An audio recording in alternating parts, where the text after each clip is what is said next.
Abby sat behind the reinforced glass, smacking her bright red gum and filling her nails, as she had before. And still, Frankie felt her patience near fleeting the closer she came to the rude, pestiferous woman. But she held herself well in check, just as she had before.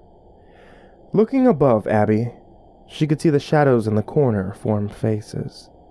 The frightening things writhing and screeching, wide-mouthed and hollow eyes, as though they were trapped inside the building's very structure, struggling to break free, gaping mouths spilling blackness and widening until the jaws split at the very corners, dangling open as though they would swallow her whole. She closed her eyes against it, hoping that when she opened them again, the horrid things would be gone. Would they ever go away? Abby, as always, was oblivious, wrapped up obtusely in the small television that sat adjacent to her desk. A moth flitted along the blinking fluorescent light, relentlessly banging itself against it like it would somehow make it inside. "My name is Clyde." The words were clear as day, as clear as the sound of the helmet banging against the wall, but Clyde was nowhere to be seen this time. She stood still for a moment, staring into the empty space, listening to Clyde's repetition. The more she looked, the more she noticed dark scuff marks. They were faded, an almost orange color against lime green fading to the piss-yellow paint that peeled off the walls.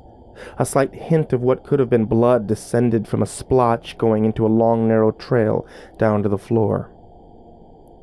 Where was the strange, skinny man that wore the yellow helmet, that banged his head against the wall when he said his name? Where was Clyde? The blinking of the lights were more unsettling this time, not just because of the terrors heaving from above, but because with each blink she was in the dark, and every black millisecond brought with it some new twisted terror to plague her. Pitch, long-tongued scurriers darted this way and that like a dance club beneath a strobe light.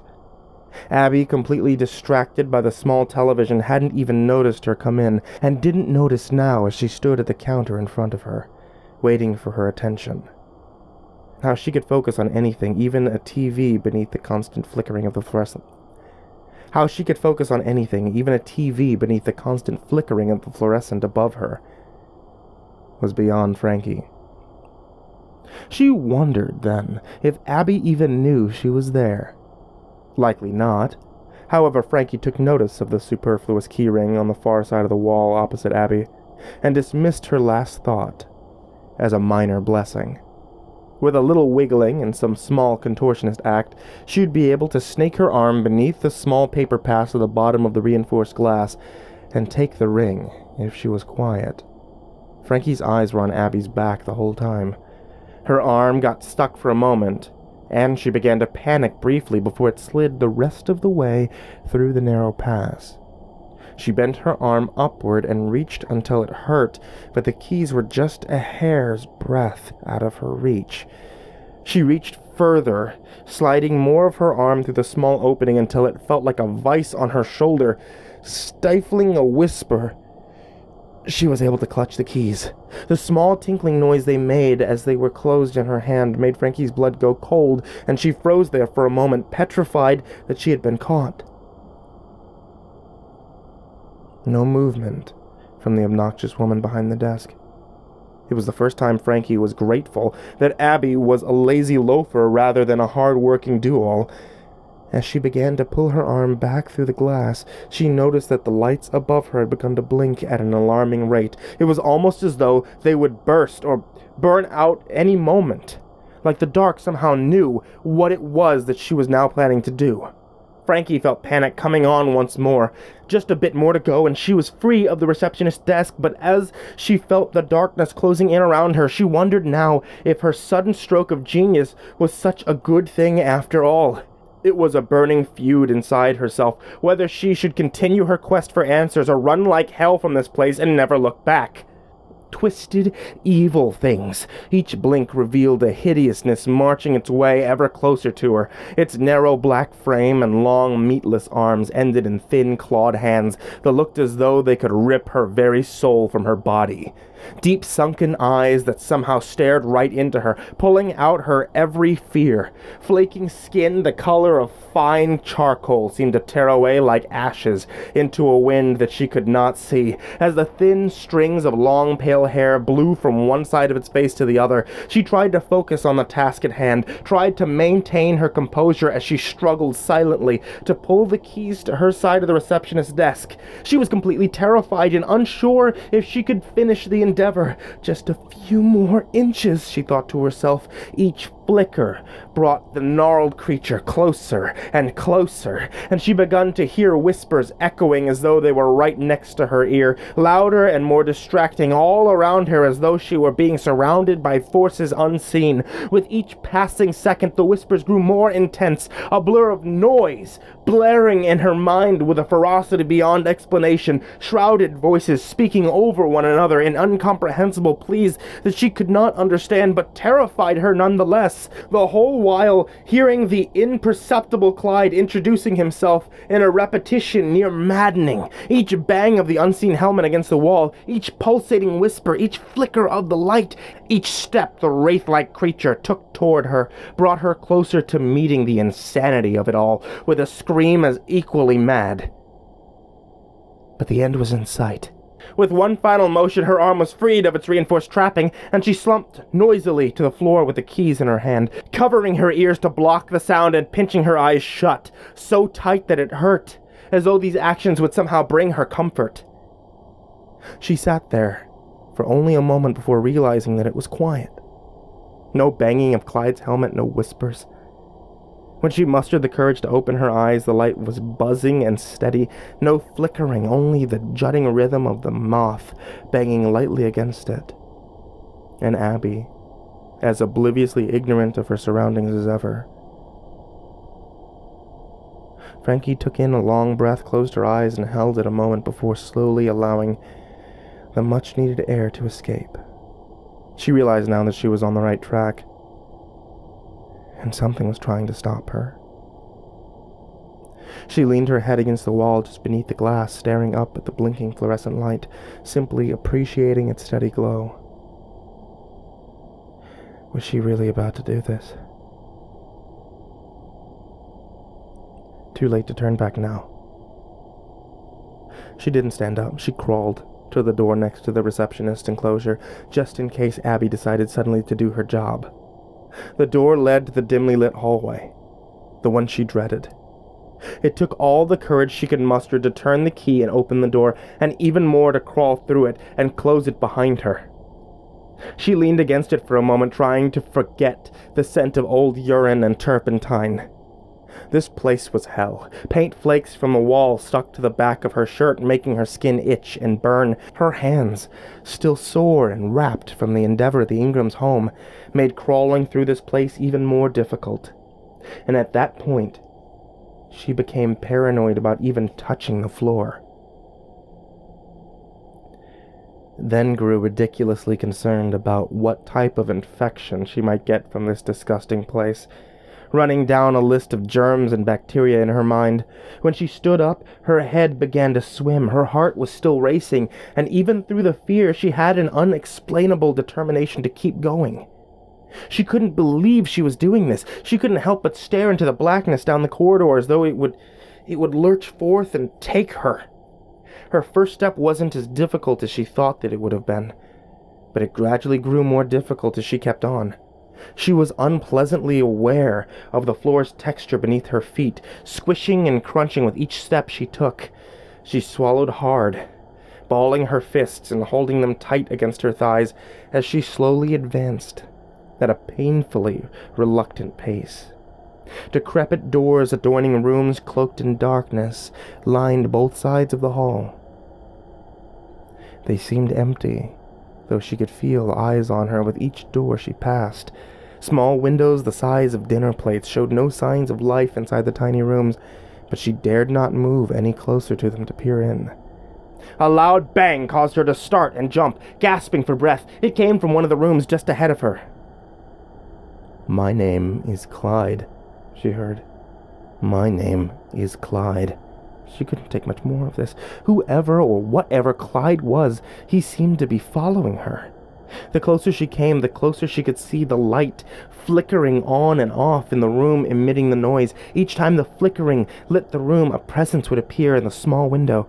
She didn't have to wonder who it was or what it was anymore. Every glint revealed the face of a man. Blood ran down both sides of his head and face, trailing a long, thin line down his neck and into his white shirt. His yellow-orange helmet was badly dented and scuffed on either side. His face was almost childlike, though he looked to be nearly 30. She felt a sense of innocence from him. His palm pressed against the window as he looked to her and back to his hand. In an eager gesture that revealed more of his nature than she expected, he smiled. His smile was crooked, and a stream of drool ran from the corner of his mouth and down his chin, giving her the sudden urge to gently wipe it away. His eyes, big and full of wonder, like those of a young boy, coaxed her, darting from her to his outstretched hand and back again, over and over. Though she was hesitant, she found her arm reaching out, her hand opening to fit against the glass in a gesture to somehow meet the palm on the other side. A motherly sense seemed to wash over her, an unbearable urge to hold this man, to comfort him and tell him everything would be okay, gripped her until her throat hurt. Did it show on her face? She wondered. When her hand finally met the glass, she was completely taken aback by what would happen. In a flash of white, she found herself huddled in a gray haze, the buzzing of people all around her bringing a ringing to her ears that seemed to grow louder and louder. She felt like a small child now, helpless in her surroundings, but she recognized her surroundings. However gray and muddled her environment now was, it still revealed the same building she had been in only moments ago, but it was anew, almost pristine. The droning noise in her head made by the people around her was near deafening. One man stood only inches away, swaying back and forth in front of the window. Another, rather disheveled-looking, sat at the table not far away, eating, playing cards. There were so many people here, people whose minds did not seem to be their own. She didn't belong here. Two orderlies stood in a far corner smoking cigarettes, while a medley of cartoons played on a TV above her. She began to bang her head against the wall she crouched against, trying to make the noise subdue. She didn't like it here, and she began to wish she was safe at home. It was too loud here. She covered her ears, but it didn't help. So loud. Every noise was its own torment to her. What was happening? She began to panic. She needed something familiar to keep with her, something she knew. "My name is Clyde." Reality hit her like a ton of bricks, and she jumped back. She stared into the childlike eyes of the ghost, holding his hand against the small pane of glass, still beckoning her to do it. Did she dare? It was such a real experience. She found herself frightened and very reluctant to touch the glass where Clyde's hand pressed eagerly against the other side. "What happened to you?" she whispered, near sobbing. The apparition looked down for a moment before leaning his head on the glass, seemingly plagued by his memories. His hand still firmly in place, he opened his eyes and looked at her. There was a very different look in his eyes now. Fear, longing, pain. Fear, longing, pain. He set his glance upon more to his hand, and again to her. He needed to share it with her. Needed someone to know.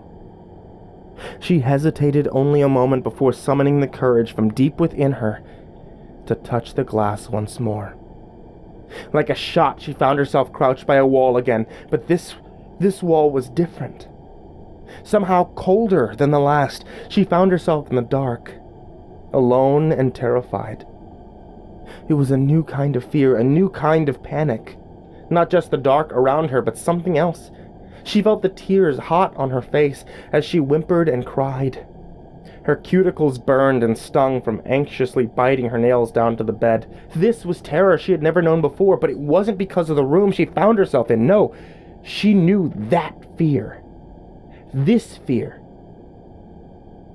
was of being let out of the room. But why? Again, she began to bang her head against the wall. It didn't hurt like before. Something cushioned the blow now, soft and somehow comforting to her. My name is Clyde. She clung to the sentence as though she might forget. My name is Clyde. Footsteps, distant but heavy, began descending down the corridor outside. She froze then, gripped in sheer terror of what was to come. The cadence was uneven but steady in pace. 2 of them were coming. Her panic grew with each approaching thud of the orderly's boots. Why was she afraid? She gritted her teeth against the sound of a key sliding into the lock of the door. Light spilled into the black room when it was swung open, blinding her for a moment. Laughter emanated from the hallway, as the 2 orderlies shared a story of sexual conquest. A horrid sound, their laughter. So near evil that she had to wonder if the devil himself were embodied there.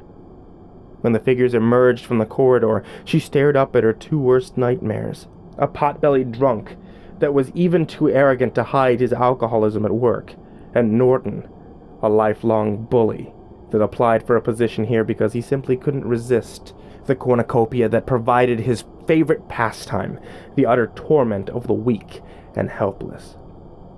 "All right, dummy, let's go. Time for your therapy," Roger said mockingly. He and Norton both began to chuckle at the word therapy. She didn't move, just stared up at them frozen, her knees tucked into her arms, terrified of what was to come. Norton smacked her on the side of the helmet, sending her head slamming against the wall so hard it made her neck hurt. "Come on, brainless, let's go. We ain't got all damn day." She let out a loud protest as the abuse was met with a hard kick to her thigh from Norton and another smack from Roger. "Get up," Rogers demanded. She felt helpless, weak, and afraid. She slid upward against the wall slowly, flinching and shielding herself from more blows she feared would fall. "I want my mommy," she managed in a small, squeaky voice. She burst out then in bellowed laughter. 30 years old, and he wants his fucking mommy," Norton said, nearly doubled over with laughter. Rogers, still in a chuckle, slammed her against the wall with one hand and began slapping the side of her head with the other. "Your mommy don't want you, idiot boy. Your ass belongs to us now. Get used to it." He then flung her towards the open door with enough force she almost fell to the ground. She began to sob uncontrollably as she made her way down the long corridor. Dread filled her every sense as the 2 guided her further and further along. They began to chortle at her fear and sorrow. The more she wept, the more they seemed to enjoy themselves. They stood abruptly at the door marked "Staff Only" in bright red letters. Rogers opened it and Norton pushed her through so hard she stumbled, falling down the flight of stairs leading to the basement. "So you know that hot little piece of ass at the crisis ward?" she heard Norton say in a near-muffled voice. Her head felt like it was swimming. The fall down the stairs made her feel like she was underwater. She wanted to sleep. "You mean the forever virgin nun in streets clothes, the cutter? Shit, what's her name?" Rogers rubbed his forehead as though he would be able to find what he was looking for there. They descended the stairs in strides as they carried on their vulgar conversation. She felt like she shouldn't hear what they were saying, as though hearing it would make her like they were. Bad. "Fuck, I don't know her name," Norton replied with a chuckle. They stopped on the bottom step just short of her to finish their conversation. "I know she ain't a virgin now, though." Norton laughed when he said it, as though he were extraordinarily proud of himself. "You fucked her? Oh man, tell me you fucked her," Rogers said in a tone nearing excitement. She covered her ears, but it didn't help. She could still hear them as though she hadn't moved her hands at all. "Well, yeah, I did, and boy, let me tell you, that precious little pink was sweet. She fought for a while, but she knew she wanted it. I'm gonna be having fun with that for a good long time, boy." Norton gloated, beaming with pride. She found herself disgusted. She was nauseated by these 2 repulsive animals. Roger bellowed in laughter and slapped Norton on the back, congratulating him on his conquest. He then put his hands on his hips and stared down at her, cocking his head to the side. "Well, let's take this dummy to get zapped and move on, shall we?" They each took a firm, painful grip on her arms and lifted her to her feet. Her head ached and throbbed, and she could feel something hot and sticky running out of her helmet and down the side of her face. It didn't take long before her dread increased tenfold. They opened the door and walked her through, picking her up and laying her down on a cold steel gurney. "Here's your victim," Roger said jokingly. A woman in a nurse's outfit stepped forward and looked down at her with loving, comforting eyes. Her vision blurred and faded in and out, but she did not feel threatened by this woman. The nurse's look then changed. Comfort and safety turned suddenly to concern. She asked as Rogers and Norton stood cross-armed on the other side of the room, talking. Rogers looked at her blankly, and before he could speak, Norton interjected. "The jackass slammed his fucking head into the wall. What do you think is going to happen?" She narrowed her eyes and spoke in a gentle but assertive tone then. "Around me, you will watch your language." Norton and Rogers both laughed then and went back to their conversation. She removed the helmet gently and placed it on the table beside her. When she did, she saw the massive wounds caused by the orderly's abuse. Blood crusted in the patient's hair and seeped in small pools on the steel table. She stood shocked and shook her head. She quickly moved to the phone on her right and put it to her ear, but before she could even push the button to the infirmary, Norton was at her back. He pulled out a small pocket knife and placed it firm against her throat, pressing his cheek against hers and whispering softly, "Just do what you do, pretty lady. No need for all that, just do what you do. Trust me, it's a lot better than the alternative," he said smugly before nibbling her earlobe. She stared down at her with remorse and pity, sorry for what she was being forced to do.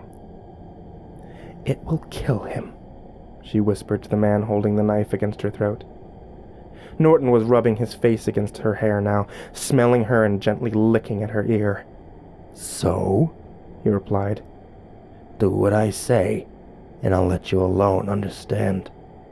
He pressed the knife against her a bit harder, and she gasped, Okay, I'll do it." She whimpered. Norton then reached with his free hand and unplugged the service phone at both ends, wrapping the cord around his hand. "Though we don't have a problem, do we, pretty lady?" he whispered in her ear before slithering his tongue in and releasing her. She looked like she might vomit. He crossed the room and nonchalantly resumed his conversation with Rogers as though nothing had transpired. Frankie stared up at the nurse in terror. Unable to move, tears formed in the woman's eyes as she began to strap Frankie to the table, each restraint uniformly buckled down. The buzzing of a machine clicked on, a familiar sound and yet not.